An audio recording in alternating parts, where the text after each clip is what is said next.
Excuse me भैया, hospital जाना था, कैसे जाए? हॉस्पिटल सामने खंभा दिख रहा है, हाँ।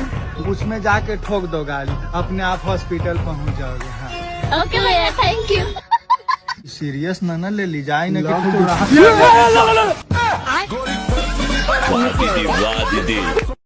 एक्सक्यूज मी, तुमचं नाव काय? अक्रम. तुम्हाला एक प्रश्न विचारू का? हा विचारा की. मुली सुंदर असतात का मुलं? मुलं सुंदर असतात. काय काय बोलताय? मुली सुंदर असतात, तोंड बघितलं का आरशात? हे लाईव्ह चालू आहे का? हो, अख्खी पब्लिक तुम्हाला बघते. आप भी दूध का दूध पानी का पानी करके दिखाता हूँ.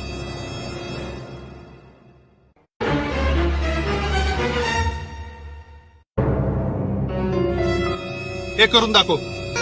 सारी उम्र में जो कर जबड़िया रहा तेरे पीछे ये जिंदगी सर्कस. ऐक ना, माझं लग्न झाल्यावर आहे ना, मी माझ्या नवऱ्याच्या घरात स्वर्ग बनवून टाकते. आपल्याला साधा वरण भात बनवता येत नाही, चालली स्वर्ग बनवायला. एवढा कॉन्फिडन्स येतो तरी कुठून?